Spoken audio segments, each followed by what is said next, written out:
कि वो 35 लाख रुपए दिया है, तुम 40 लाख देगा तो कुछ होगा, ना तो कूदेगा तुम्हारा इनकाउंटर हम कर देंगे। अब तक वो भूत भी बना होता था, अगर बता दिया होता कि हम भूत बन गए। वो ऐसा पिस्टल रखा था, दारू पी रहा था बैठ के, और मुझे बोला नीचे बैठ वहाँ पे। जिसका अपहरण हुआ, जिसका हत्या हो गया, मुझे यकीन है कि उसका हत्या हो चुका है। होती है वो खुद अपना अपहरण अपना हत्या कैसे कर सकता है, का इल्जाम हम ही पर रख दो। तो ये केस बिल्कुल वैसा ही है कि जिसका अपहरण हुआ, जिसका ये माना जा रहा है कि हत्या हो गया, उसी को मुजरिम बना दिया गया सुधीर कुमार द्वारा। आप चार्जशीट देख लीजिए।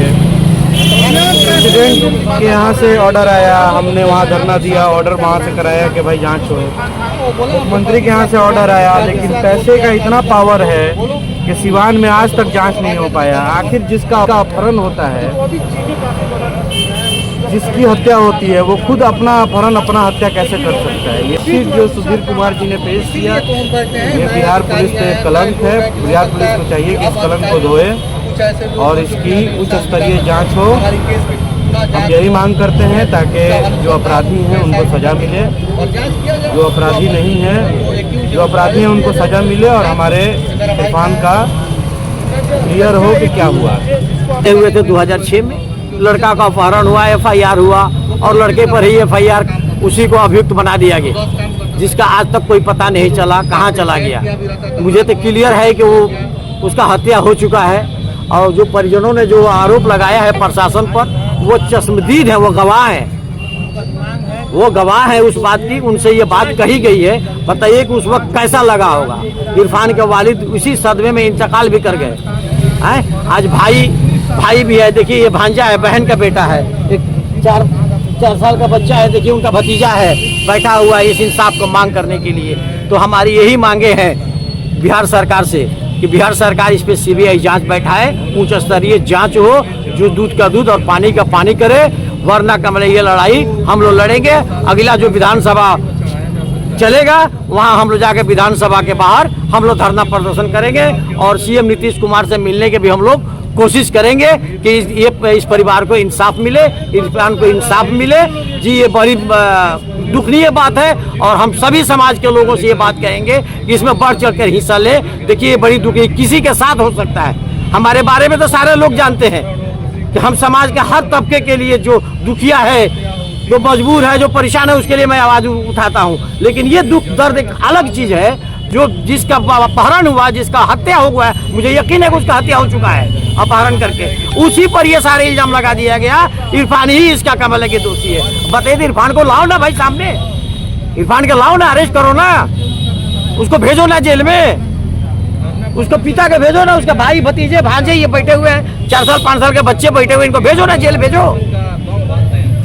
ये प्रशासन की बड़ी लापरवाही है। इसलिए मैं प्रशासन से भी और सरकार से भी ये मैं मांग कर रहा हूँ कि CBI जांच हो, उच्च स्तरीय जांच हो। अभी हम लोग का एक मेमोरेंडम देंगे जिला कलेक्टर साहब को, जिसमें यही बात हम लोगों ने रखा है, और इसके बाद तुरंत फिर हम लोग निर्णय लेंगे कि हमें क्या करना है। ये लड़ाई जारी रहेगी, ये बच्चे लड़ेंगे, आने वाला वक्त में ये बच्चे लड़ाई लड़ेंगे इंसाफ के लिए। ADPO सुधीर कुमार पर आप इस तरह से संगीन आरोप लगा रहे हैं कि पैसा लेकर के ये सब। देखिए उनके बड़े भाई जो ये बात कह रहे हैं, उनसे उन्होंने शायद डायरेक्ट कहा है, वो चश्मदीद है, आप उनसे बात कर लीजिए, वो उसका चश्मदीद गवाह है। सबसे बड़े भाई जो है इनके, इरफान के बैठे हुए हैं वहाँ, वो उसका चश्मदीद गवाह है। उन लोगों से ये बात कही गई है, इसलिए उनसे ये बात आप पूछ सकते हैं। 20 साल बाद इस घटना को उजागर किया गया। नहीं, 20 साल बाद नहीं। देखिए ये आप ये अपहरण के 2.5 महीने के बाद ही इसी जगह पर, देखिए इसी समाहरणालय में यहाँ धरना प्रदर्शन हुआ था। ये आप इसको पढ़ लीजिए, ठीक 73 दिन के बाद ही हम धरना प्रदर्शन किया गया था। गलत किया है, ऐसा नहीं है कि ये आवाज नहीं उठाई जाती है, लेकिन हमारी आवाज नहीं सुनी जाती। जांच की मांग करते हैं। ना हमारे साथ कोई विधायक है, ना कोई सांसद है, ना हमको कोई पूछने वाला है। क्योंकि गरीबों के साथ रहता कौन है? गरीब ही रहता है, कमजोर ही रहता है, हम जैसे लोग ही रहेंगे। लेकिन वोट के वक्त वैसे एक षड्यंत्र रचा जाता है, जिससे अगर हम चुनाव लड़ते हैं तो हमको वोट नहीं मिलेगा, वोट उसको मिलेगा जो आपके लिए कुछ काम नहीं कर रहा है। अब तो मीडिया वाले हैं, अब तो विधानसभा का चुनाव भी आने वाला है, आ ही गया है, सर पे है, देख रहे हैं सारे दौर हो रहा है मतलब कि विधानसभा चुनाव लड़ने के लिए। लेकिन इसको पूछने वाला कोई नहीं है, इसको जानने वाला कोई नहीं है। इसलिए 19 जनवरी 19 जनवरी को ही 2006 में ये कांड हुआ था।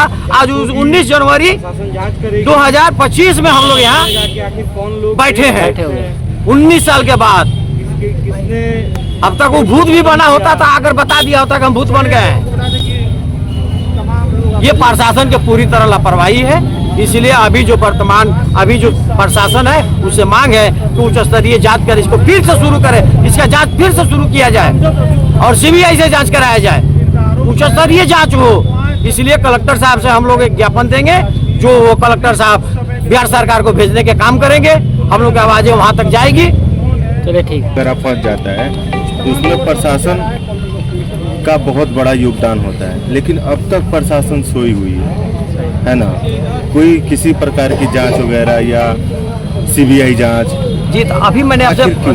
जी आखिर ये बात है कि मैंने बताया कि आज जो विधायक बने हुए हैं, जो सांसद बने हुए हैं, या जो जनप्रतिनिधि हैं यहाँ या रह चुके हैं, उनके जमाने में भी आवाज उठाई गई है। जी ऐसे लोग हमारे साथ, ऐसे लोग मेरे साथ नहीं है। इसके लिए प्रशासन को कलेक्टिव नहीं करते हैं। हम लोग जाते हैं, हमारी बात को अनसुनी कर दिया जाता है। हम सीएम तक गए हैं, सीएम की भी बात यहाँ अनसुनी किया गया है। तो अब तो मामला है कि फिर हम जाएंगे सीएम के यहाँ, क्योंकि हमको तो इंसाफ चाहिए जो दोषी है उसका।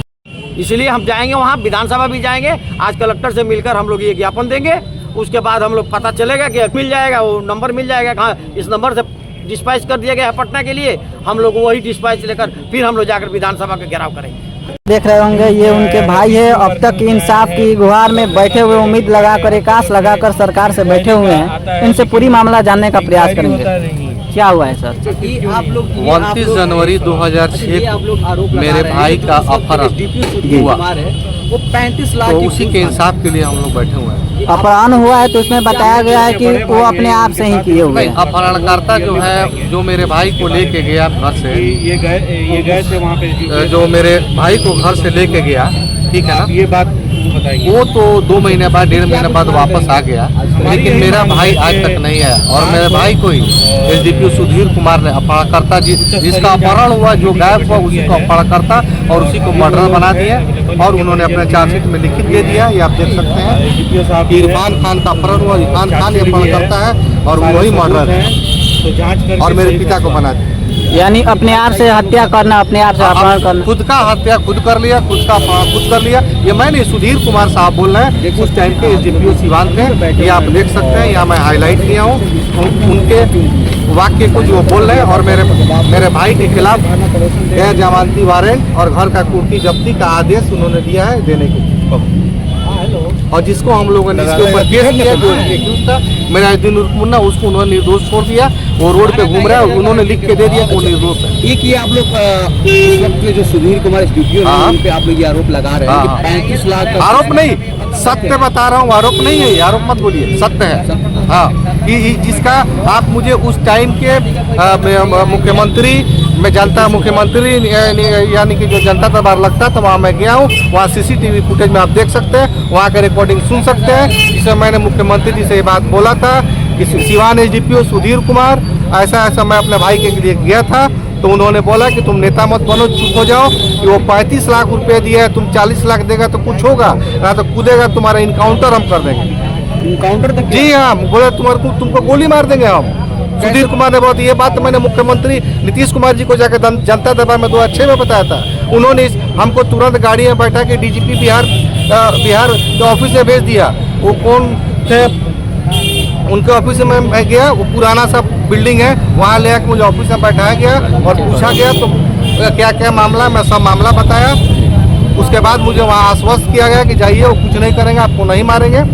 उसके बाद भी बोला कि तो सिवान में रहना है तो नेतागिरी नहीं, शांत से रहो, चुपचाप रहो। कैसे अपहरण हुई थी जरा उस वक्त? 29 जनवरी 2006 को सुबह 8:30 बजे मेराजुद्दीन उर्फ मुन्ना, जो कि तिलट्टा चिवड़ाहट्टी का रहने वाला था, मेरे घर आया और मेरे भाई को लेके गया। वो खुद तो वापस आ गया कुछ दिनों के बाद कहीं से, लेकिन मेरा भाई आज तक वापस नहीं आया। और उस केस में मेन एक्यूज वो है जिसके ऊपर हम लोगों ने केस किया, उसका आज तक कोई अरेस्टिंग नहीं हुआ, कोई पूछताछ नहीं हुआ। और एसडीपीओ सुधीर कुमार ने उसे